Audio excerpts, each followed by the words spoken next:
Are you recording? I am. All right, hold on. We do the old. You're in charge. I ain't doing it again. You created the mess and take it later. Oh, great. Whatever. Hey, we're back at it. Yeah, it's episode. Read the title. No, we don't even worry about episodes anymore. No. We can't keep track of which episode we're on, Barry, so we just don't refer to the titles. Yeah. But it is few points from perfect. For now. For now. You clicked on it, so you should know. Yeah. We can call it a few points occasionally from Jason.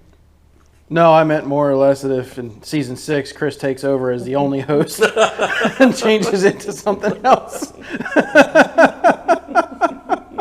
We'll get a few thoughts from the field. Yeah. Well, that's a good one. Yeah. See, this is what you call future proofing. We're preparing it for sale. You know, we just gave some farmer out there an idea for a whole new podcast. Yeah.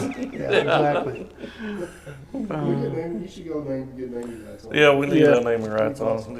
Yeah. Copyrights on it. So. Yeah. Thoughts from the field. I like that Thoughts too. from the field. All right, we are back at it again. We got the normal crew plus an extra one there on the end. So, for you guys that don't know, this is Barry, which is also AKA my stepdad. And we had a whole podcast with Barry. What was that, Yeah. season 2? I believe so. So it's the second time on there, yeah. Yeah. So he's got a long ways to go to get to Chris to be the most repeated guest.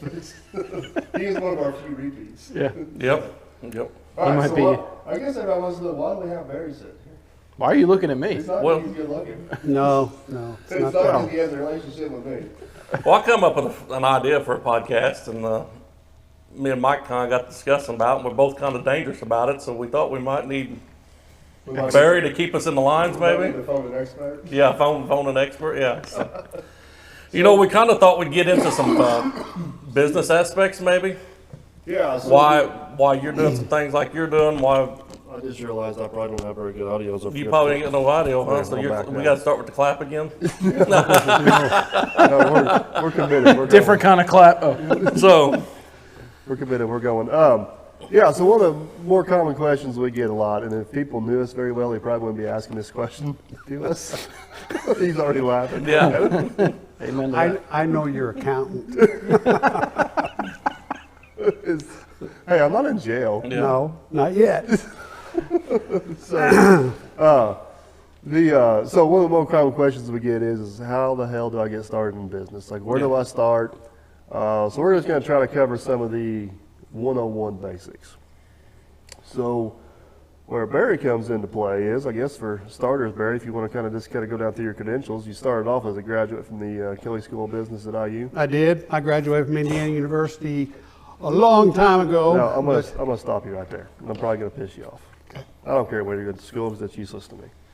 I want to know about your experience. I kind of want to know where he went to school. I kind of want to know where he went to school. His school, he may have got his foot in some doors somewhere because he's from a different generation, but his experience is what's kind of where he's at today.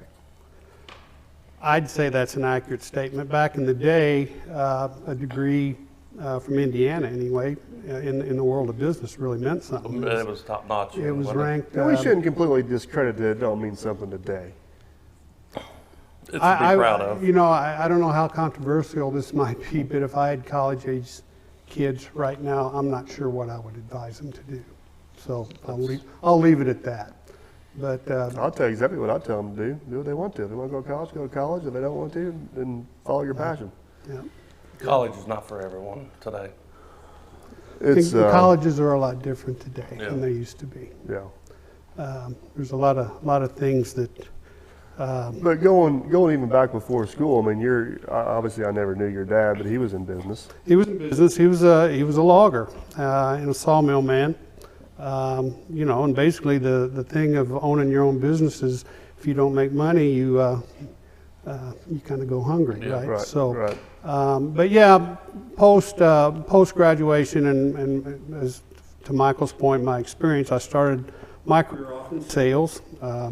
I worked for a consumer products firm for a number of years.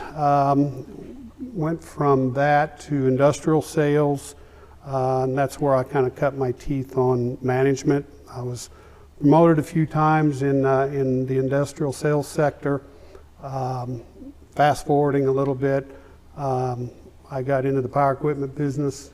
Was director of sales for a relatively large, fairly well-known power equipment company for a number of years. And I kind of ended my corporate career as president of a Berkshire Hathaway company down in Nashville, where we ran a manufacturing plant, manufacturing parts for Class 8 trucks. So that took us up, and that's a real fast forward. But Yeah, I was gonna say. I mean, Pretty fast, yeah. John, you've been in the family what, 15 years? me and your mother will celebrate our 15th anniversary in about 2 weeks. Yeah. You can remember their anniversary better than you can your own. I can. Probably because you're saying, who the hell is this Yeah, guy and what's yeah. he coming There's some into our other stories we family? can tell there, Barry, but I'm gonna let them go on this podcast. Yeah, I don't want you to repeat any of those stories you did last time. Yeah. You want to talk about candle About the warmers? candle warmer. We don't need to go there.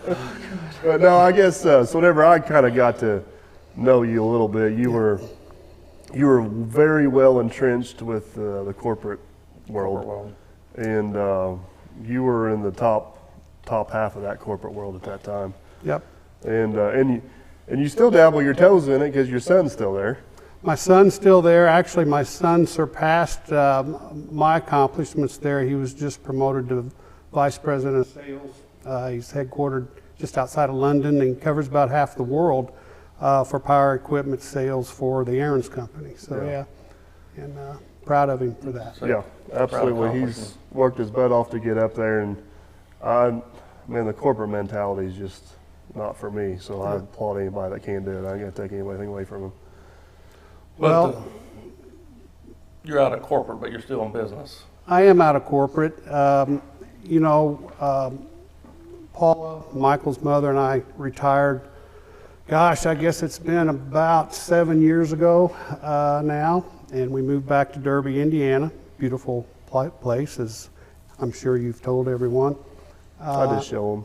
Yeah, you just show them. It's great. You know, I went home. I went up to the house last night, and as I turned in the drive, there was 5 deer grazing over here, and I pulled in the driveway, and there was an eagle sitting in the tree behind the house. It's Beautiful river over the the hill. most beautiful spot in the world. But we moved back to Derby, and at the time, I hope I'm not being too repetitive here, but at the time, Derby didn't have a store, didn't have a place where people could go just to pick up the oddball things that they might need. Some essentials. They'd have to drive 25 miles into town to get fuel or a loaf of bread or a dozen eggs. So your mom and I decided we was going to open a store. So we started the Derby Market. We created an LLC, a limited liability corporation, under the name of Stiles and Simon Enterprises. Stiles being my last name, and the Simon part of that, by the way, Michael has nothing to do with that. The Simon part of Other that than partial landlord. yeah, other than partial landlord, that's correct. The Simon part of Stiles and Simon Enterprises is a tribute to Michael's dad. I knew Frank very well. We went to high school together. Yep. And Not too many people didn't know him. yeah, he's a popular guy. He's a good athlete. He's just a great guy. So that was your mom and my way of kind of paying a little bit of tribute to your dad.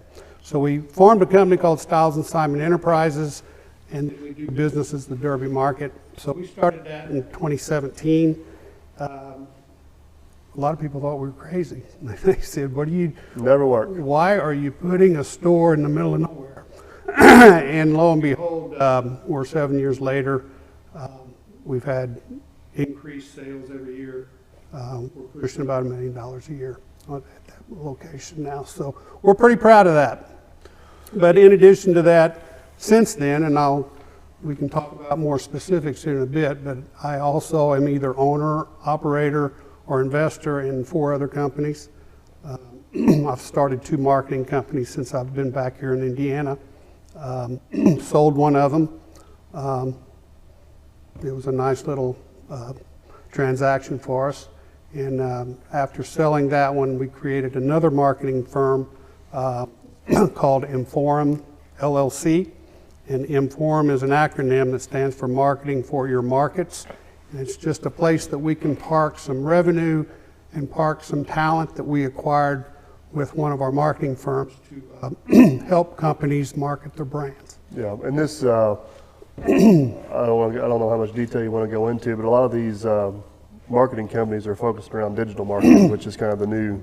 They are. In fact, we formed, the first marketing company we formed was a company called Two Ladders. And Two Ladders was a company that focused on social media marketing.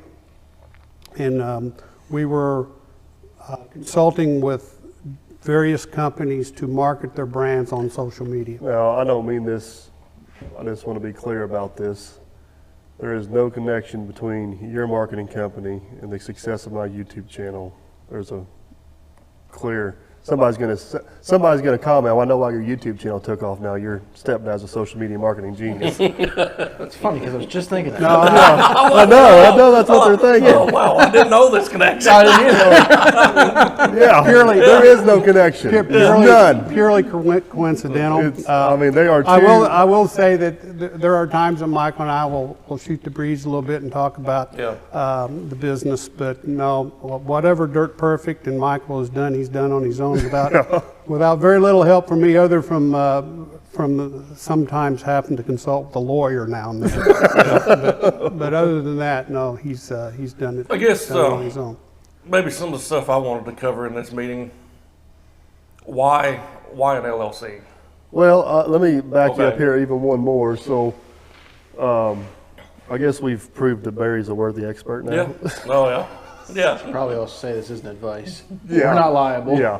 So we're just kind of discussing some stuff, but we're gonna obviously Barry's way far advanced than what we are or what we intend to get yeah. into this.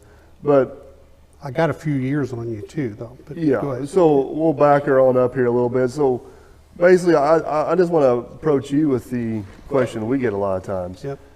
If I'm working for John Bob Construction or whoever it is or whatever, and I'm thinking about going out on my own, what are the first steps I need to take, and what are my options? Okay. Regardless of what type of business that you're considering, you need to draw a map. You need to draw it out and sketch it out as to what you want this to look like, right? I'll give an example. When 8-9 months before we built the Derby Market, your mom and I we were living in Nashville, Tennessee at the time. Your mom and I would take every weekend and we'd just drive through the hills of Tennessee, and when we'd see a country store, we'd stop and we'd talk to the people. We'd say, you know, how'd you get started? What's the priorities for you guys here? What are the pushers and the movers and what you're doing? And we just did some research to determine, is this really something that's viable, right? So, question for you here, Barry. Your generation, coming out of or your parents' generation, I guess, coming out of the Great Depression, Yep, even my grandpa's generation, yep. they were very, very, very reluctant to let any trade secrets out. They held them very close to their chest. And it was hard to walk into one of those stores and possibly give information from them. My generation and on, I mean, just look at me on social media. I feel like we're a lot more of an open You book. share a lot. Yeah, and if you want to know, you don't know because you didn't ask. Right. Yeah. Does that make? Is that It accurate? does. It makes it makes a big difference. I mean, the way we would normally get the conversation started is we would just compliment the people in terms of what they had, because obviously we just stopped in here because your place looks very unique. We really like the aura that you're giving to your customers. You know, one thing about a business, and I'm talking any business, and you guys and people out there, you know, think about this for a moment. When you walk into a hair salon or a restaurant or a grocery store, any kind of business you walk into, you get a certain vibe from that They business. have a personality. They have a personality. It's either going to be a positive one or a negative one, and you're going to remember that, right? Yeah. So I can. I've always been really interested in that aspect. I'm just gonna go ahead and say it. I'm gonna give you a perfect example of that. So we have a family member. I guess I'll have to claim him. He's not technically Barry's family member. I guess he is Barry's family member. Owned a local bowling alley. And they kind of caught some slack for the way they ran stuff because they were very, very, very structured. Everything was so-so. Everything always worked. Everything was always clean. You knew what you were going to expect when you work in there, like it or not.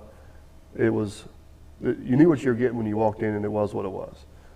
They recently sold that business to another individual, and I was in there for the first time a while back. The place ain't a dump by any stretch of the imaginations, but I walk in, first thing I see is an out-of-order sign on the door, Yep. on the bathroom. I see 2 or 3 lights not working. I see disorganization behind the counter.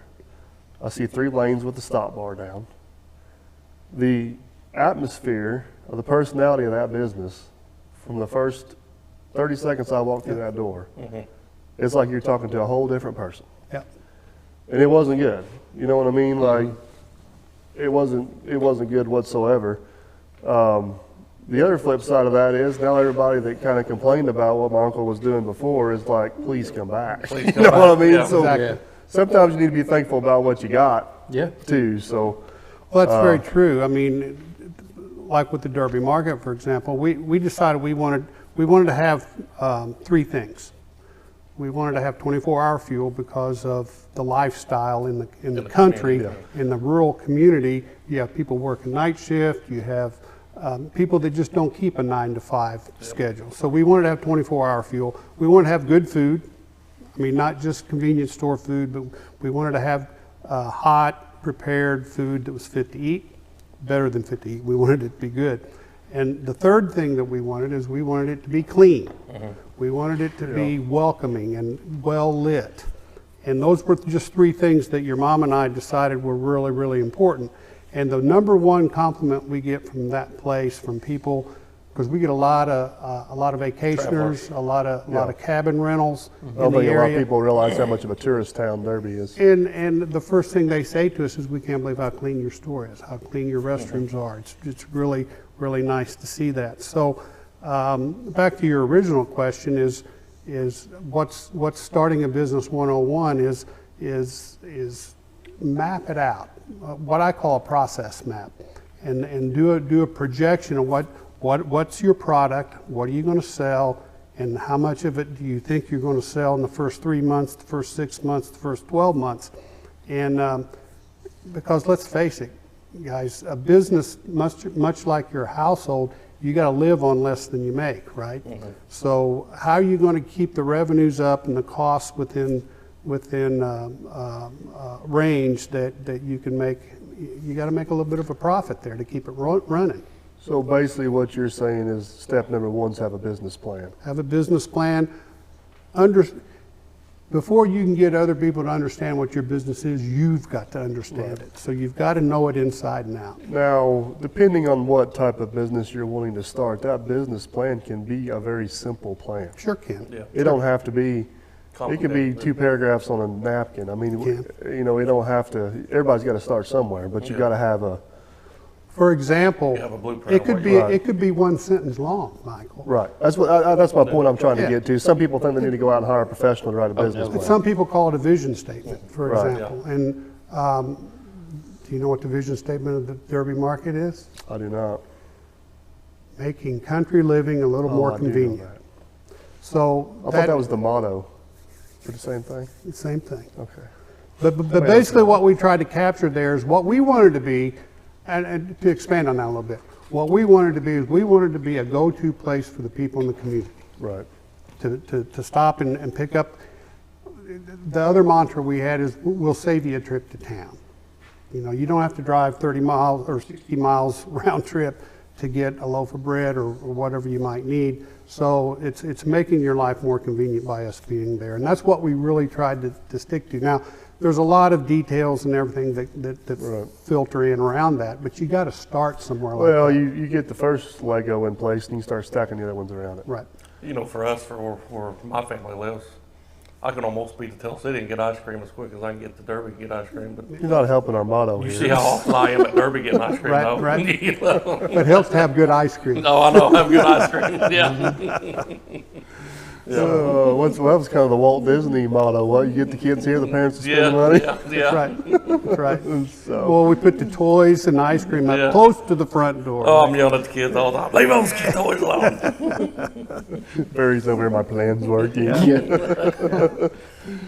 All right, well, I guess going a little farther on to Chris's question, he was getting ready to ask. So once you kind of get a little bit of a plan, a little bit of an idea of what you want to do, there's different ways to go into business. Is that a good way to put it? LLC, S corp, sole proprietor, corporation. Yep, That's what we got here. Me and Chris were talking. We know enough to be dangerous. right. I am an LLC, Limited Liability Corporation. You are. We just run under individual names, so we're just. You're a sole proprietor. You're a sole proprietor. Yeah. Yep. The store's an S corp, isn't it?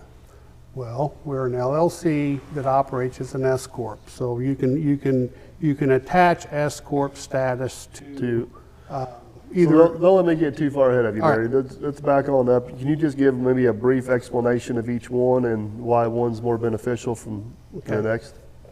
Well, first of all, I think it's important that you understand how federal taxes affect a business. The corporate tax rate in the United States right now is 21%. It's a flat 21%. So just kind of keep that in mind when you're thinking about a corporation.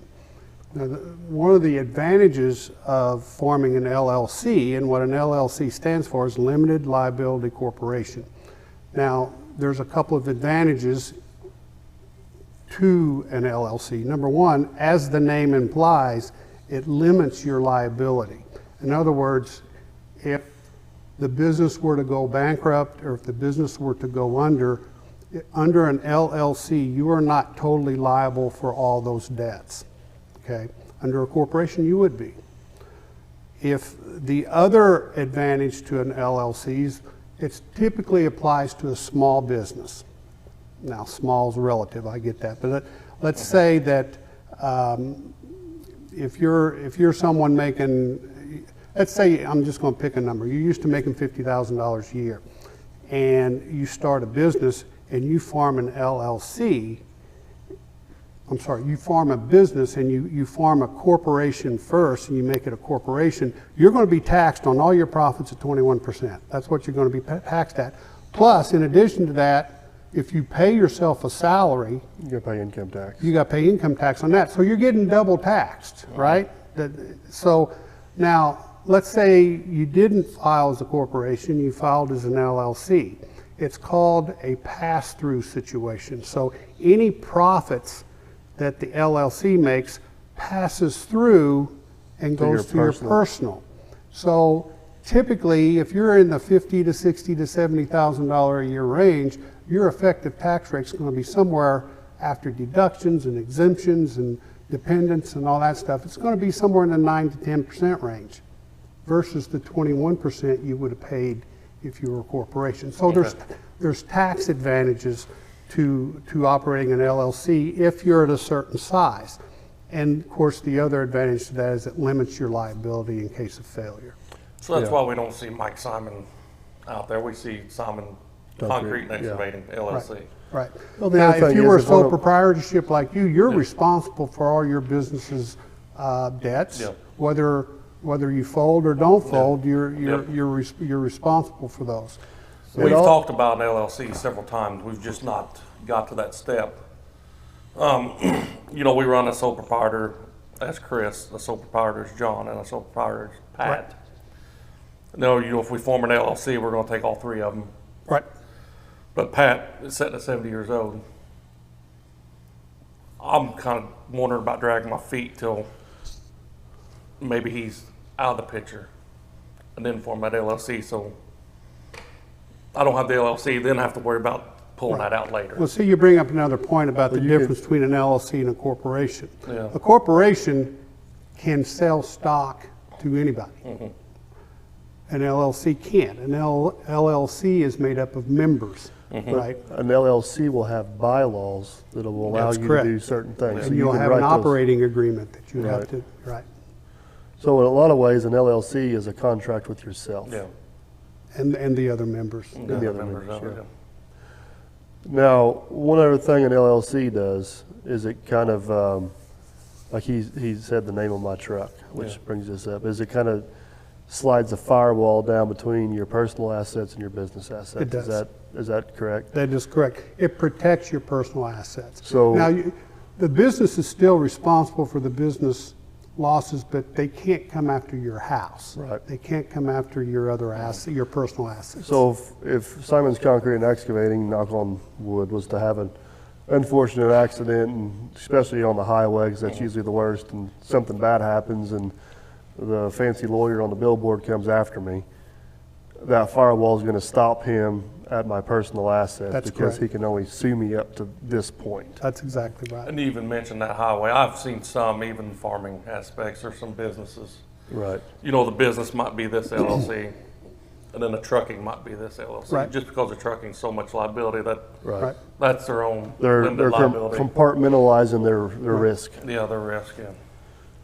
And Chris brings up another point. A guy can own multiple or be members of multiple LLCs, correct? Oh, sure. I'm a member of 3 of them right now, Right. or 4 of them right now. Yeah. Yeah. And the more firewalls or the more you can compartmentalize that business, Right. like Chris said, trucking versus farm assets versus, Right. Yeah, you know, we've got 2 semis around the road with our name on them, and if one of them has a wreck, and it ain't gonna be Well, pretty. you know, and let's say there's someone out there that has a hobby. I don't know, whatever, maybe their hobby is guns, or maybe their hobby is sports, or maybe their hobby is hunting, whatever it may be. A great way to start a business is to do it around a hobby of yours, because it, in effect, it turns your hobby into a business expense, right? Yeah. And it really helps you from a tax perspective. let's get into an S Corp a little bit, and I want to back up. I think there's a little bit of misconception about how easy it is to maybe establish some of these Sure. statuses. An S corp is a tag that you can place on your business, and basically it stands for small business. S corporation or a small corporation, and that actually gives you that pass-through, profit pass-through option that if, for example, you own an LLC and you're an S corp and you made $20,000 profit in your business would not be taxed at 21%. It would pass through the business and it would be added to your personal taxable income, and you'd be taxed more in the line of 8 to 9 to 10%. So to maybe explain that in layman's terms, at the end of the year, whenever I file taxes, I take all my business stuff in, I hand it to my accountant or my tax preparation. Yep, She takes all that information and puts it into one form, which is called a K-9, right? K1. K-1. Yep, So then that's all shoved to the side. Then she takes that K-1, which is my version of a W-2.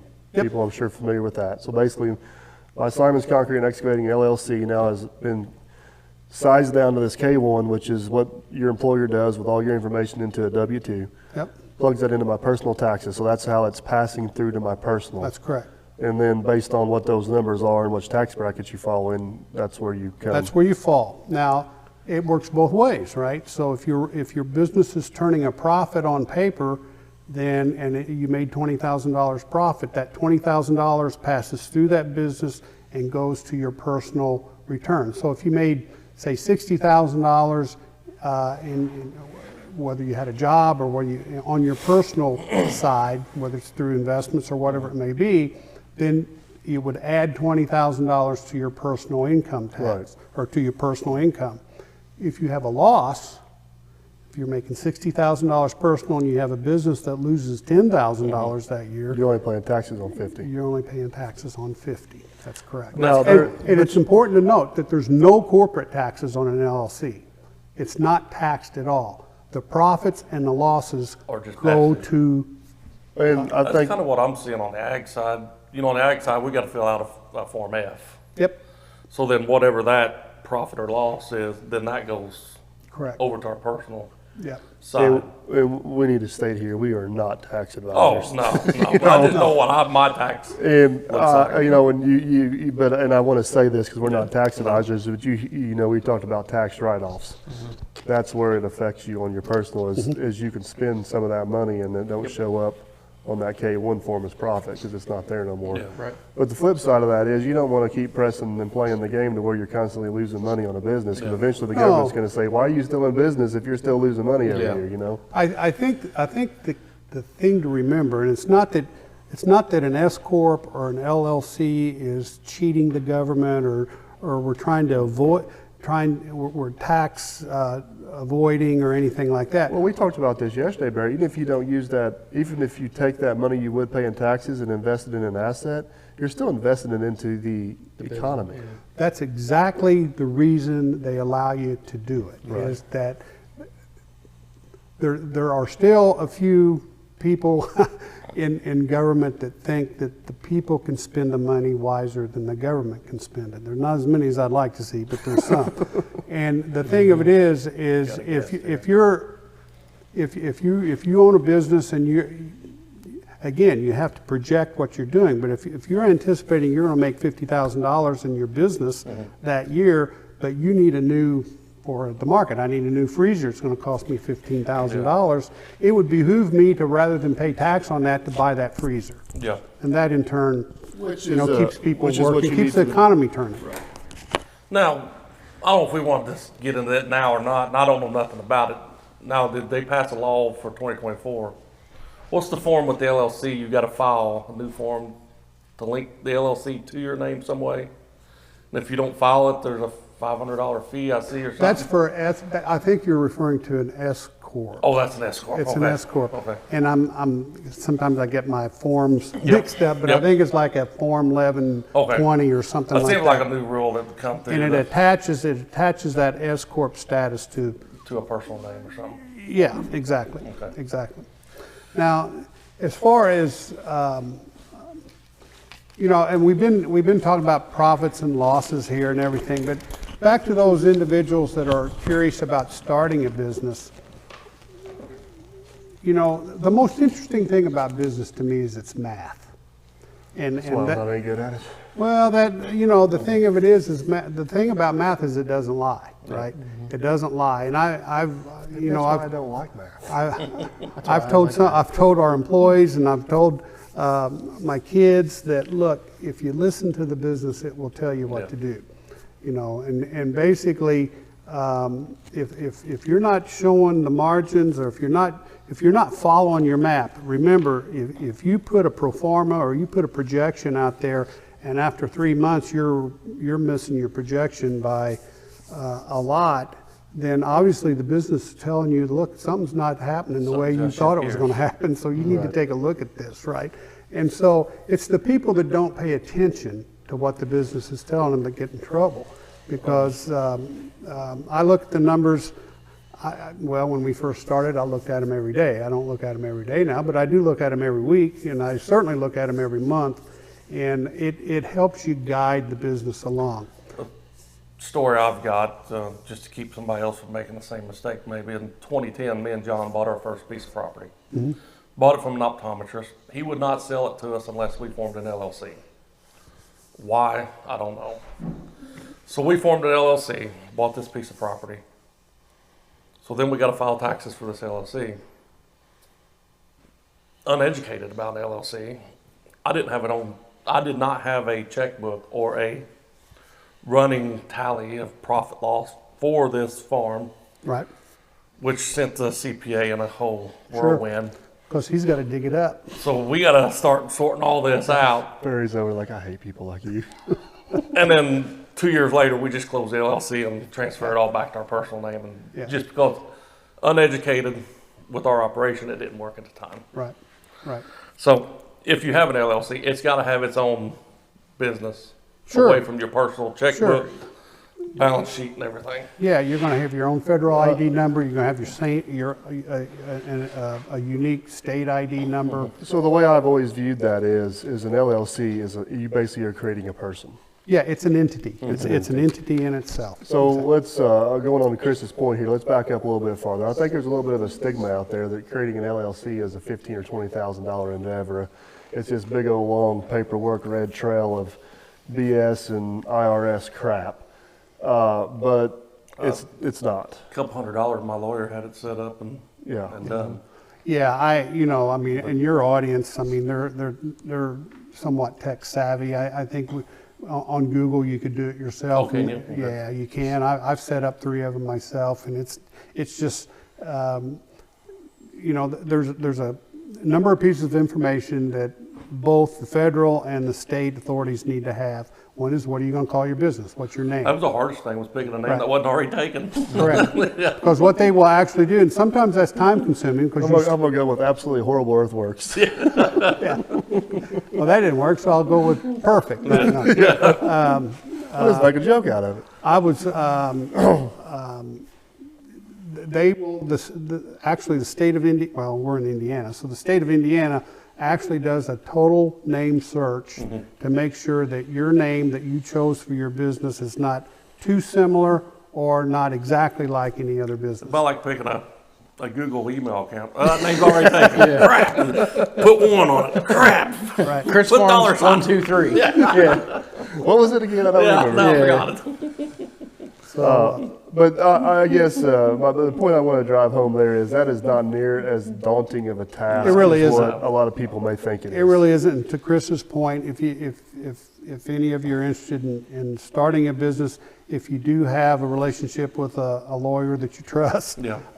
you could probably get it done for $300 or $400. Yeah. The other thing is if you own an LLC and it's not active, you still have to keep active tax filings on that That LLC. is correct, every year. Yep. Otherwise, that'll get you in trouble. We had to file to close ours out. Yep. Otherwise, We've done that'll ours. keep you as well. So, Actually, when you file if you file monthly, quarterly, or in some case, we've got, Michael and I own an LLC that holds on to some of our real estate assets, and we really only file there annually. That's all I did with mine was annual. Yeah. Now, at the Derby Market, we file monthly. In another one that I have, we file quarterly. But it will actually ask you, are you closing this business? Really? And if you check that box, then there's steps. you to follow. basically killed that person. Yep. That federal ID number's gone. Everything You've going laid on. that entity to rest. Yeah. So, moving on to the next step. Yeah, so I guess to recap, we got a business plan. Yep. We created an LLC. Yep. We're officially in the hole as a normal business. We're not making money yet. Not, But before we have any money at all, what is the next step? Is that a separate checking account? you need a separate checking account. You need to set up an accounting system so you can track your revenues and your expenses. And basically, I just do it. It's just you guys tease me about bringing my black book here. I brought this for this reason. This is what I affectionately call my book, and this has all the notes that I've taken over the years, so that I can remember the important things having to do with my business. I keep track of my expenses here. I keep track of the revenues here.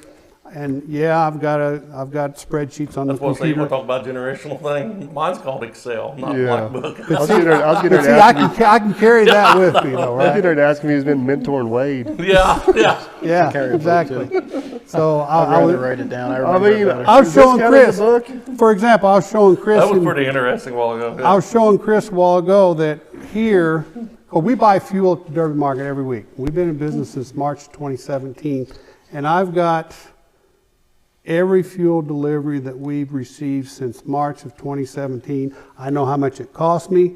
I know how much regular, premium, and diesel, and I can track Can you costs. tell of like- exactly where the election was on there? Actually, you can. Probably can, yeah. I know I can. Yeah. I just go in my Okay, fuel so a expenses. serious question, Barry. Yeah. Do you have that book backed up? I do, and not obviously in the same format, but Yeah. I've got, I could show you file after file after file that I have, but I don't always have the computer with me, Yeah. right? Right.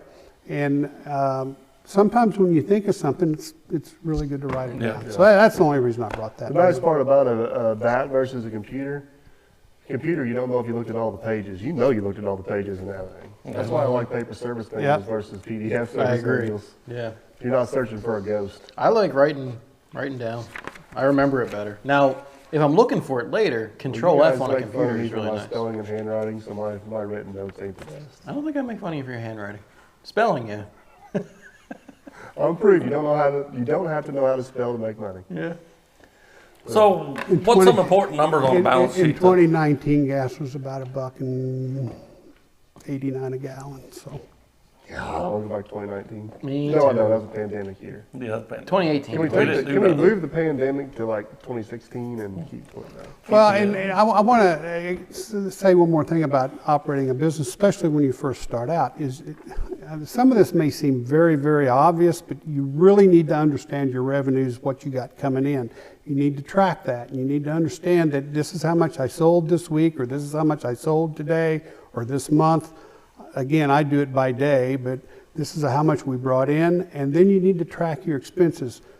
In my view, one of the biggest mistakes that businesses make is they don't have a good understanding of what their expense structure is. That's a cash flow you're talking about. You better believe it, and you need to strive for positive cash flow, right? You need to live on less than you make. So if you're bringing in $1,000 a day,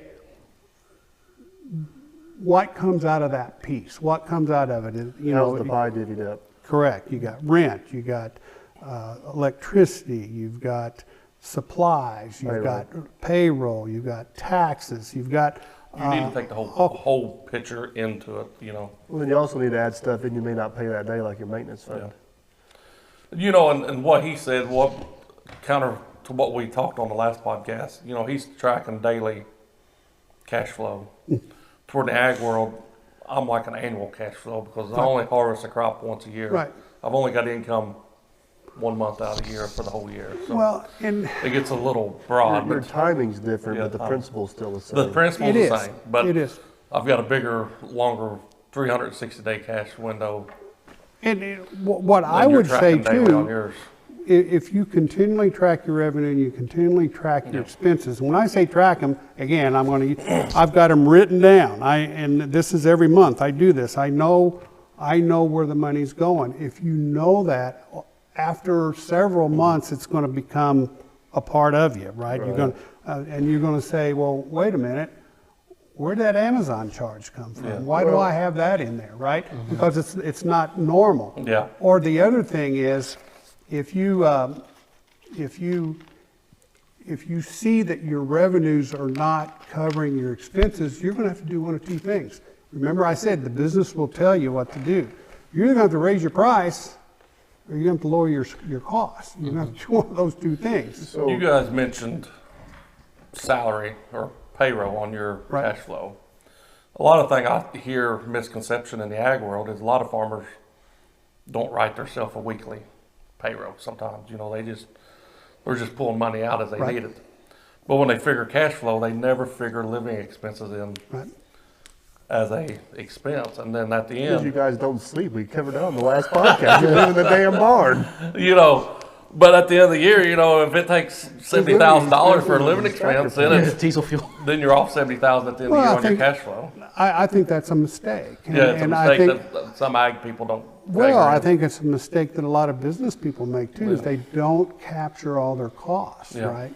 You know, I don't know if you remember, Michael, but over in Kentucky, this was 2 or 3 years ago, there was a really nice restaurant that opened up over in Cloverport. Remember that? Yep. And man, people just bragged about this restaurant, how what great food they had.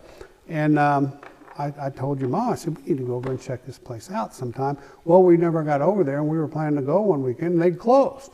Somebody said, well, they closed. And a friend of mine's in the restaurant business, and I asked him about it, and I said, well, why did they close? And he said, they didn't want to raise their prices. Because everybody said, man, you can get a meal there for like $8. It's amazing.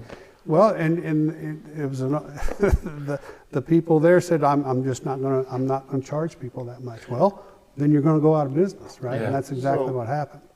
Two thoughts here real quick. One is basically what you're saying with your book or however you're doing it. You're basically saying you need to keep your pulse on the business. Like Of course. You need to know what's coming and going, what's going on. But another thing you said that I think a lot of people overlook, and you don't have to apply this to business, you can apply this to your personal life.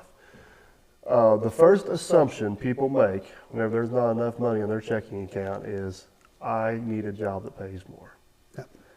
And 9 times out of 10, you can fix that problem by not spending as much money. Just don't spend as much money. Because that same person that makes $100,000 a year that thinks they need a job that makes $150,000 a year, I can guarantee you, if you pay them $200,000 a year, they're They'd in the spend every bit of exact it. same damn situation. Yep. Yeah. And I think that cutting expenses gets overlooked as a more feasible fix versus boosting revenue. Exactly, and so what does that all amount to is when you talk about cutting expenses or raising revenues or whatever, basically all you're doing is budgeting, right? I mean, that's exactly what I did It's just budgeting. with Simon, cutting the fat with Simon Harris, going down to no employees and streamlining. Yep.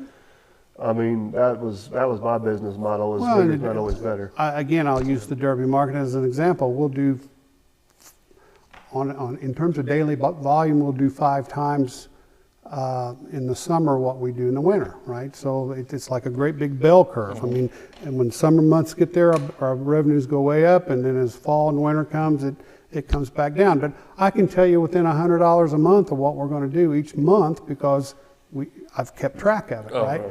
So we know how many employees we need in July, and I'm telling you, we don't need that many employees in January. So the number of people we have staffed will go way down in the wintertime. Controlling expense. Exactly. But for those of you out there that are considering running any kind of business, just know your revenues and know your cost structure. And On our side, we've gotten a trend of the last 9 years is filling out a balance sheet December 31st every year. I mean, that gives You us guys a tell your true, 1231 story? yeah. We started doing business with a new bank, and we need to start filling out a 1231. You need to start filling out 1231. I'm Googling 1231, Form 1231. I went back, I cannot find this Form 1231. What's this 1231 you want me to find? Well, what are you talking about? We just need to fill out 1231. I can't find that form. No, you just got to fill out a balance sheet on December 31st every year. Oh, that 1231. But, that gives a true financial snapshot of your business it does. the same day every year. Yeah. And once you do it, we've done it 9 years, you can see that trend, whether Yeah. you're going up or down. And so I run a cash flow statement every month so that I know all the revenues in and all the revenue out. So hopefully there's stuff Yep. left at the bottom, right? And it's also important. So that plays into your profit and loss statement. But what you're referring to is a balance sheet. And a balance sheet's totally different than an income statement. That's taking all your current, intermediate, long-term assets and debts. It's everything that you own. It's all your assets in Yep. one place listed. Yes. And then all your liabilities listed. And one of the things that people don't understand is those two numbers should match. Well, what do you mean? How can they match? What if I have a lot more assets than I do liabilities? Well, then the difference there is gain on assets, Net worth right? or whatever. It's net worth, Yeah. exactly, or net gain. So it will balance out, but it gives you a snapshot of what that business has in terms of assets. So just, I want to compare two different styles of businesses here, but kind of drive home the point that the end game is still the same. You work on the Derby market, I should say, works on basically a daily income number, We do, which turns into I a look at weekly it every day, income. yeah. And it's within reason, it's clockwork. right, Chris is the far other extreme. right.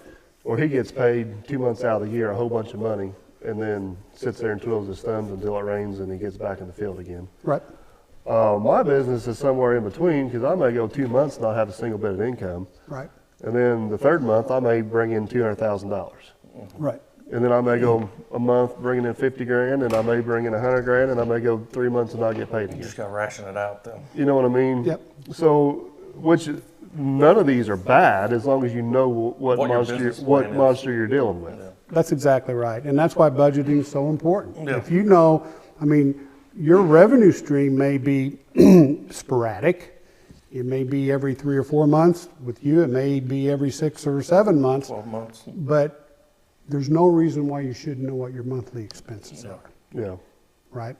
Because you're not doing anything any different Now, even though there's not a check in the mail, then you are. I don't the know. month- I mean, I do have fixed monthly income or fixed monthly expenses, but there's also some big variables in mine as well as far as fuel burn, stuff like that. Maintenance. But if I know I'm doing X job and I'm running X machines, I know that's going to correlate into X expense. Yeah. Sure, and that's something you can budget for. Right. And right. because, why? Because you've done, if not this, you're doing something akin to this so that you know your business. Yeah. And you know that, for example, there's a lot of variables. How long does it take your customers to pay? For example, in some cases, like on our marketing, in one of my marketing companies, we've got a customer that does over $1 million a year with us. So you break that up, he's doing probably $120,000 to $150,000 a month. We spend money to make that money, right? We place their social media marketing for them, which we have to purchase. So we have cash outlays, but we're not going to get their money for 45 to 60 days. We know that, so we've got a budget for that. Yeah, and that's, well, there's certain customers I work with, I know going in that it may be 6 months before I get paid for X, which I'm Right. perfectly fine for. Sure. I have no issues at all as long as we know what the plan is. And then there's other guys you don't trust and you know, damn near want paid up front. Which is, as long as you know what the situation is Yep. and And- you can plan for it. And I know I keep coming back to this, but if you know and can predict your revenue stream, and if you know your expense and cost structure, that's what I mean by listening to the business. Because when you see that number and you see these numbers, the business will tell you, look, it might be time for you to adjust pricing. Look, it might be time for you to jettison that old vehicle because it's costing you too much money. It's time for a new freezer, whatever. But the business is talking to you if you'll listen to it. I did learn one thing just sitting here. I knew Mother Nature affected my cash flow majorly. I know Mother Nature affects yours moderately. And just listen to him, Mother Nature affects his cash flow just even owning a convenience store. You know, Yep. you talk about that. Yep, You know, I've never even thought about Mother Nature affecting yep. a convenience store that much. Well, let's keep the train chugging down the tracks here. One other term you hear used quite a bit, I know I use it personally. I know Chris is looking at information on, is a DBA. So my LLC is Simon's Concrete and Excavating LLC. We call it Simon Cini LLC. I now DBA as Dirt Perfect. Right. What is DBA? So It's- doing business as. So instead of basically, and Barry, jump in here if I'm wrong, but instead of creating a whole new LLC, I basically file a paper saying I'm going to use this existing LLC, but I'm going to use this name. Right. And you just file for a DBA in a much simpler way, actually. But it's actually a way to turn your LLC into an umbrella, and you can form different DBAs underneath. And you can the have LLC. multiple You DBAs can. underneath one LLC. In fact, Michael and I are partners in one of our companies is called Derby Properties, right? It's a really original name. It really is. And you know, I was amazed that wasn't taken. 'Cause we did a name search on that, and they said, "Yeah, that's good." Wow, okay, good. But in any case, I'd considered in the beginning when we were going to do that, is would I be better off putting that as a DBA under Stiles and Simon? Simon, Stiles, it might fit. Wrong Simon, but I'll Yeah, still fit it in. Yeah, yeah, well, you're close to that. But because of the nature of Derby Properties and the fact that it's a real estate company, actually, it's what's called a passive entity, we were better off filing a new LLC. That's why we did that. And part of the reason we were better off doing that, and I want to drive this point home, it's not that hard to obtain. It's not hard at all.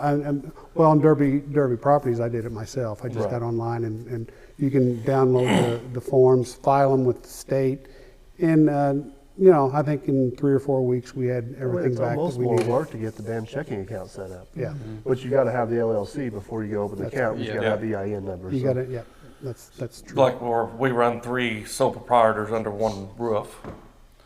And then you see my uniform shirts has Seton View Farms on them. That's just kind of a generic name we throw out there right now. So we've got individuals buying hay or something or a business and they write us a check on Seton View Farms. I can't get a bank to cash or deposit a check. Like, well, that's a farmland. Well, it's not tied to a checking account nowhere. Right. So now I'm trying to figure out how to form this DBA to tie that to my Chris Temple name to turn into the bank. So Which is the exact same issue I ran into whenever I didn't want to name my YouTube channel Simon's Concrete and Excavating because that is not a marketable name. yeah, Correct. So I come up with this off the wall name Dirt Perfect. Well, that took off, and then people thought it was cool to write checks to Dirt Perfect or get billed by Dirt Perfect. Well, I then bank won't cash me. I don't give two shits about how many followers I got. Right. I care about how much content I on their mean, check. and that's a common issue, by the way, because Stiles and Simon Enterprises doing business as or DBA, the Derby Market. Yeah. People write the check, they make it out to the Derby Market. Derby Market, yeah. Right. And so we just got to stamp the back of the check for deposit only, and Yeah. it goes through. So I guess I got two questions. One, Only two? Barry did a good job. well, one's more serious than the other. Oh, boy. First one is, how did you know that Simon C&E wouldn't be a marketable name if you didn't consult the marketing firm that's in the family to gain your YouTube success? There is, until this podcast comes out, there is nobody in this world that knows the marketing ability that man has. I'm going to be perfectly clear that his marketing ability has nothing to do with my damn success. I didn't know nothing about it myself. Yeah. Hey, the only thing I did with him is I helped him with the trademark search on Dirt Perfect. Yes, he did right? help me with the trademark search. And you also And probably told I'll him, give hey, you don't an, name your I'll give you an channel Simon idea. C&E. I'll give you an idea how big his operation is on that side. Is I did talk to them briefly, and they straight up told me we don't got time for you. So Actually, I think you did say that once. yeah, I tried to call in a favor, and they said no. You're small potatoes. We're out. So I don't care who you know. Get out of here. yeah, I don't care your stepdad owns half this company. Get your ass out the door. I guess my more serious question is then going back to DBAs. So I know people will have two LLCs, for example, and one can write a bill to the other as an expense. So like if you own, if Mike say owns a trucking company and an excavation company, the trucking company can bill the excavation company to move the equipment. You're getting more into CPA tax code. Let now. me think about that one. Okay. I'm trying to put it in like the Derby. This would be similar to Josh and I was a member of the Simon Harris Construction LLC. I own the Simon C&E LLC. Simon Harris paid me to excavate. Right. Correct.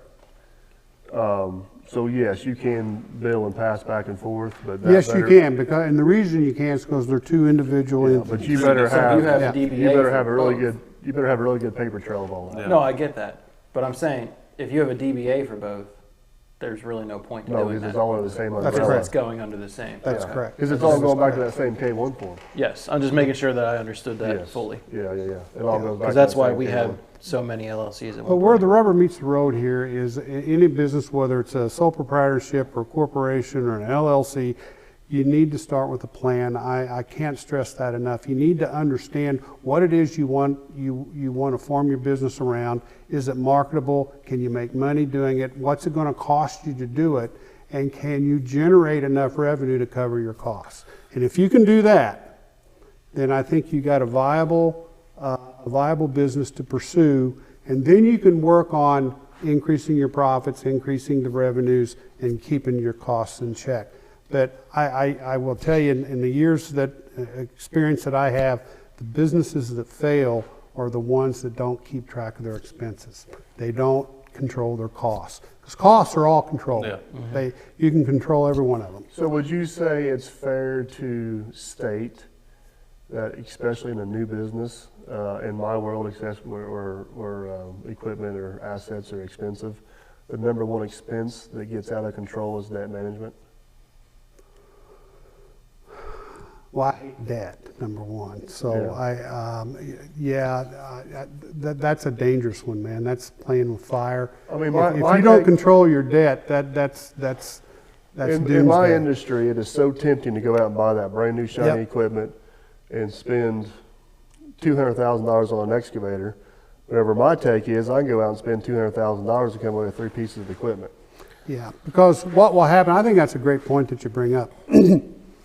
I'm going to tell this little story. Okay, so when we first moved back to Indiana from Tennessee, I let it be known that our plan was to build a Derby Market, and I know some people in this area, and I had a number of people come to me and they say, look, you know, the county has,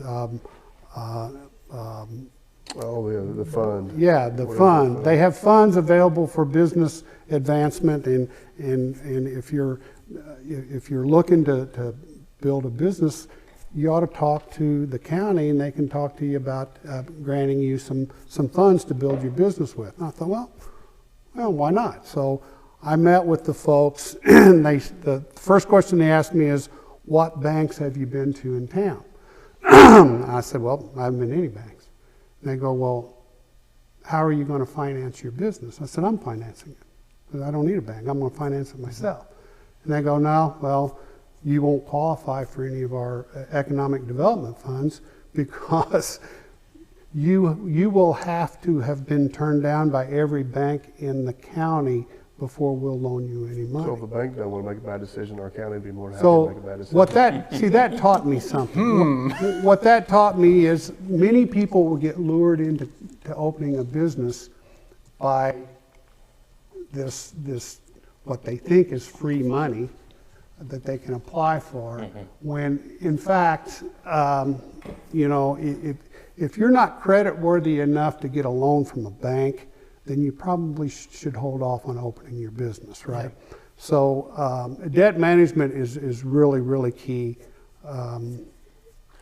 Well, I think one of my big bad habits for our operation is I'll purchase something with out of the checkbook, so then it sets in current assets, or it should be termed out and be put in intermediate assets.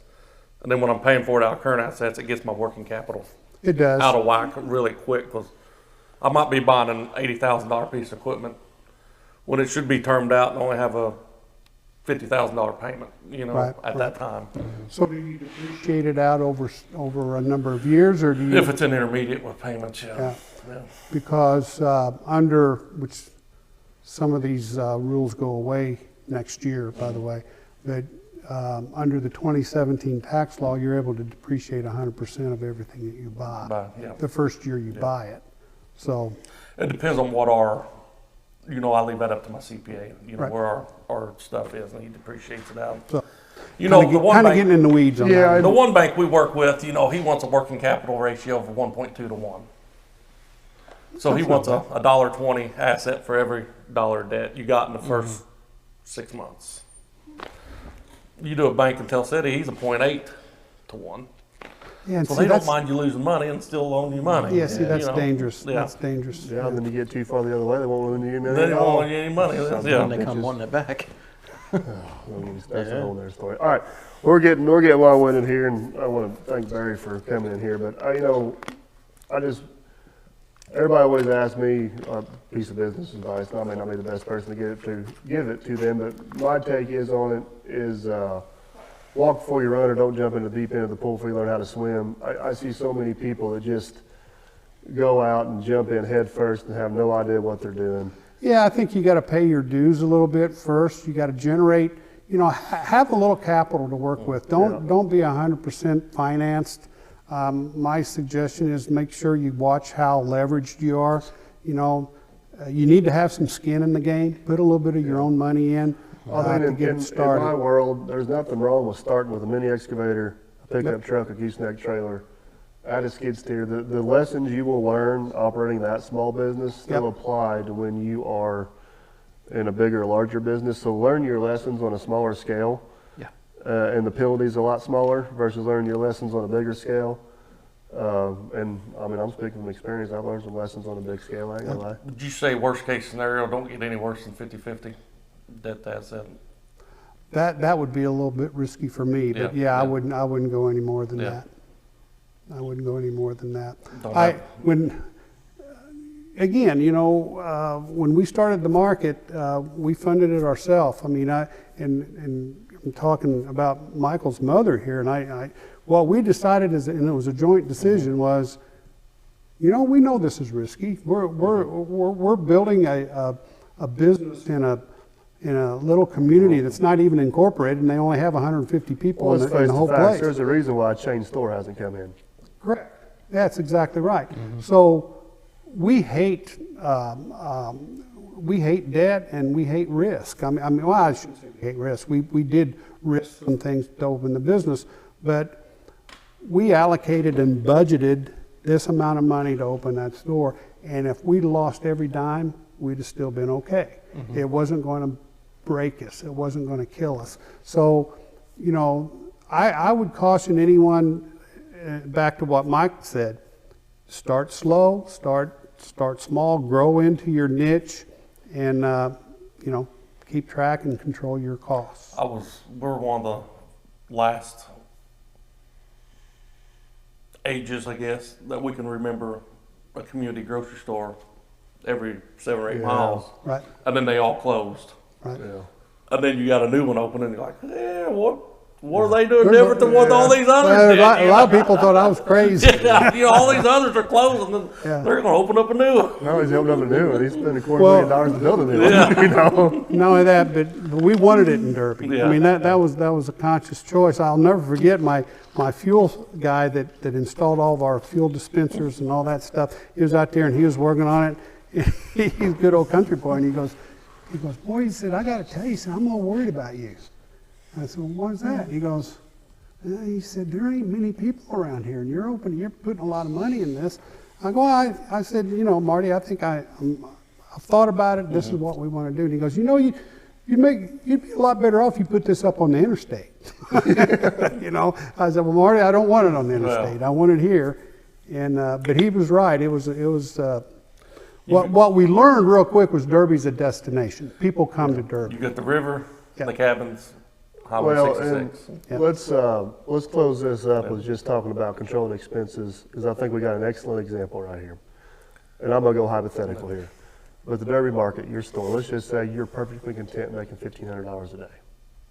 I'm just throwing numbers out. I'm not saying that's the number, but that's how small of margins you can work on and be content. We have a friend that owns a store on an interstate that was bringing in $25,000 to $30,000 a day. One of them's not in business no more, and one of them still is. Yeah. He was bringing in that kind of volume and he was losing money. Yeah. And so it was a So just 'cause situation the where parking lot's full and people are hustling, busting, and coming and going, yeah, that don't mean somebody's putting money in their pocket. no, that's true. And I will add one other key thing that we do with the Derby market is we try to make it better every year. We Yeah. try to make improvements to it every year. The first year, after the first couple of years, we paved half the Well, parking we lot. put the pad outside first. Put the pad outside, that's right. We put the patio out there, then we paved a portion of the parking lot. This year we paved the other half of the parking lot. I don't know what's in store for next year, but I want people to see us as progressing and getting better. every year. Reinvesting, keeping it fresh. Yeah. It also gives the community confidence in you, because you ain't gonna reinvest and do stuff unless you're making money. So Exactly. which is not a bad thing either. So, well, Barry, I appreciate you, Thank you. taking the time to setting us straight on stuff. Like I said, I don't want anybody to think this is advice or tax code. No, definitely do not think I was Yes, This is it may not have been very entertaining, but this is for entertainment purposes only. yeah, and this is. I mean, I just want to kind of drive home some of the basic points of where to start, how to get started, things to look for, things to watch out for. To help you there. I mean, you got anything else you want to? I really appreciate the him putting the business plan first and foremost. Yeah. I got burned really hard on the last one that I did because I saw some friends doing it and they're like, "Oh, this is what we do," and I'm like, "Oh, it works for them," and I kind of skipped that step, thinking I'll be fine. And 2 months ago, I finally recovered from that financially. So 2.5 years of my life was spent recovering from something that I could have fixed with, I don't know, an hour worth of research and writing it down and realize that I shouldn't have done this. Yeah. But Yeah, I mean, for me, it was circling myself with knowledgeable people in the system. yeah. Yep. Well, if you're going to go into business for yourself, I don't think you can be afraid of. I mean, it's a risk. And no matter how much you try to litigate the risk, it's still a risk. Well, and talk to people that are in the business. You know, Yeah. talk to people that's doing this doing what you want to do, and you know, they'll talk to you. I mean, you know, maybe not every one of them, but you'll find people that you can consult Well, with. you're talking about the gas guy. You Yeah. know, he ended up being a huge asset for us. Yeah, oh, for sure. Our current fuel supplier was instrumental in helping us lay things out because we asked questions and we didn't act like we knew everything. We didn't, but you know, and you know, again, I hope people got a little bit out of this. I enjoy getting together with these guys anyway. And again, I just like business. I like the numbers. I like to talk about it. So. Yeah, I know. Obviously, I mentioned Barry's my stepdad, and my real dad passed away years ago. But you knew him. I did. I don't think you guys did, but there could not be two more different people. You know? That's true. So it's kind of it's a good thing for me, honestly, because there's no competition between them at all, and it's you know, kind of get the best of both worlds a little bit. So, Yeah. all right. Well, Barry, appreciate everything. Thank you, guys. Maybe we'll have you back on for a Appreciate third it. time. So.